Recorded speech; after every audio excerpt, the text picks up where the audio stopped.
ಇನ್ನು ಈ ದೆಹಲಿ ಸ್ಫೋಟ ಕೇಸ್ನಲ್ಲಿ ಮತ್ತೋರ್ವ ವೈದ್ಯನ ಬಂಧನ ಆಗಿದೆ. ಸಜ್ಜದ್ ಅಹಮದ್ ಮುಲ್ಲಾ ಈತನನ್ನು ಕೂಡ ಪೊಲೀಸರು ಬಂಧಿಸಿದ್ದಾರೆ. ಮತ್ತೊಬ್ಬ ವೈಟ್ ಕಾಲರ್ ಉಗ್ರನ ಬಂಧನ ಆಗಿದೆ. ಸಜ್ಜದ್ ಅಹಮದ್ ಮುಲ್ಲಾ ಜಮ್ಮು ಕಾಶ್ಮೀರ ಪುಲ್ವಾಮಾದಲ್ಲಿ doctor Sajjad arrest. Faridabad terror ಮಾಡ್ಯೂಲ್ನ ತನಿಖೆ ಚುರುಕಾಗಿದೆ. ಸ್ಫೋಟಕಗಳನ್ನ ವಶಕ್ಕೆ ಪಡೆಯಲಾಯಿತು, ವೈದ್ಯರನ್ನ ವಶಕ್ಕೆ ಪಡೆಯಲಾಯಿತು. ಅದಾಗ್ತಾ ಇದ್ದಂತೆ ನಿನ್ನೆ ದೆಹಲಿಯಲ್ಲಿ ಭಾರೀ ಸ್ಫೋಟ ಆಗಿ ಈಗಾಗಲೇ ಹಲವರ ಜೀವ ಹೋಗಿದೆ.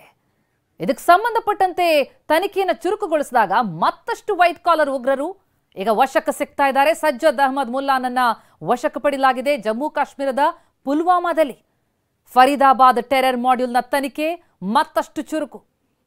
2,500 ಕೆಜಿಗೂ ಹೆಚ್ಚಿನ ಸ್ಫೋಟಕಗಳನ್ನು ಸಂಗ್ರಹಿಸಿಟ್ಕೊಳ್ಳಲಾಗಿತ್ತು. ಬಹಳ ದೊಡ್ಡ ಸ್ಫೋಟವನ್ನು ನಡೆಸಬೇಕು ಅನ್ನುವಂಥದ್ರ ಬಗ್ಗೆ ತಯಾರಿ ನಡೆದಿತ್ತು. ಆದರೆ ಅದನ್ನ ಫಿನಿಶ್ ಮಾಡ್ತಾ ಇದ್ದಂತೆ ಇತ್ತ ದೆಹಲಿಯಲ್ಲಿ ಸ್ಫೋಟ ಮಾಡ್ತಾರೆ. ಹೀಗಾಗಿ ದೆಹಲಿ ಕೆಂಪುಕೋಟೆ ಬಳಿ ನಡೆದಂತಹ ಈ ಸ್ಫೋಟದ ಬಗ್ಗೆ ಈಗ ತನಿಖೆ ನಡೆಸೋದಕ್ಕೆ ವಿಶೇಷ ತಂಡಗಳನ್ನ ಕೇಂದ್ರ ರಚಿಸಿದೆ. ಐಬಿ, ಎನ್ಐಎ, ಎನ್ಎಸ್ಜಿ, ಪೊಲೀಸರು, ಎಫ್ಎಸ್ಎಲ್ ತಂಡ ಎಲ್ಲ ಶೋಧಕ್ಕೆ ಮುಂದಾಗಿದ್ದಾರೆ.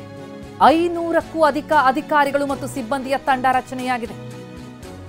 ಹೆಚ್ಚುವರಿ ಕಮಿಷನರ್, ಜಂಟಿ police commissioner, inspector, ACP, DCP, ವಿಶೇಷ ಕಮಿಷನರ್ಗಳು ಮತ್ತು ಕಾನ್ಸ್ಟೇಬಲ್ಗಳು ಸೇರಿದಂತೆ ಹಲವರಿಂದ ತೀವ್ರ ತನಿಖೆ ನಡೀತಾ ಇದೆ. ಕಾರುಗಳು ಸುಟ್ಟು ಕರಕಲಾಗಿರುವಂತಹ ದೃಶ್ಯ ಒಂದು ಕಡೆ ನೋಡ್ತಾ ಇದ್ದೀವಿ. ಇಡೀ ದೇಶವನ್ನೇ ಬೆಚ್ಚಿ ಬೀಳಿಸ್ತು. ಈ ದೆಹಲಿ ಸ್ಫೋಟದ ಬಗ್ಗೆ, ಉಗ್ರರ ನಂಟಿನ ಬಗ್ಗೆ ಈಗ ತನಿಖೆಯನ್ನು ನಡೆಸಲಾಗ್ತಾ ಇದ್ದು. Y20 ಕಾರು ಸಾಗಿ ಬಂತಲ್ಲ, ಸ್ಫೋಟಗೊಳ್ಳೋದಕ್ಕೂ ಮುನ್ನ ಯಾವ ಮಾರ್ಗದಲ್ಲಿ ಬಂತು ಆ ಮಾರ್ಗದ ಸಿಸಿಟಿವಿಗಳ ಪರಿಶೀಲನೆ ಆಗಿದೆ. ಬರೋಬ್ಬರಿ 1,000ಕ್ಕೂ ಅಧಿಕ ಸಿಸಿಟಿವಿ ಪರಿಶೀಲನೆ ಮಾಡಿದ್ದಾರೆ.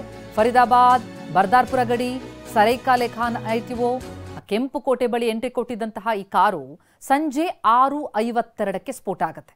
ಘನಘೋರ ಸ್ಫೋಟ ಅದು. ಸಿಗ್ನಲ್ ಬಳಿ ಸ್ಫೋಟ ಆಗ್ತಾ ಇದ್ದಂತೆ ಅಕ್ಕಪಕ್ಕದ ಗಾಡಿಗಳು ಕೂಡ ಸ್ಫೋಟಗೊಂಡು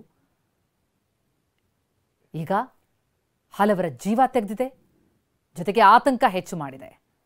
ಈ ಭೀಕರ ದುರಂತಕ್ಕೆ ಸಂಬಂಧಪಟ್ಟಂತೆ ಈಗ ಎಲ್ಲ ಆಯಾಮದಲ್ಲೂ ಕೂಡ ತನಿಖೆಯಾಗ್ತಾ ಇದೆ. ಸ್ಫೋಟಕ್ಕೂ ಮುನ್ನ ಕಾರಿನ ದೃಶ್ಯ ನೋಡ್ತಾ ಇದ್ದೀವಿ.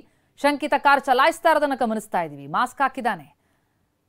ಈ ಕಾರು ಎಲ್ಲಿಂದ ಬಂತು?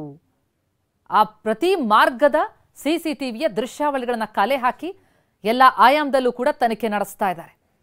ಯಾರ ಲಿಂಕ್, ಎಷ್ಟು ಸ್ಕೆಚ್ ಹಾಕಲಾಗಿತ್ತು, ಯಾರೆಲ್ಲ ಇದರಲ್ಲಿ ಭಾಗಿಯಾಗಿದ್ದಾರೆ ಅನ್ನೋದ್ರ ಬಗ್ಗೆ ಮಾಹಿತಿ ಕಲೆ ಹಾಕಲಾಗ್ತಾ ಇದೆ.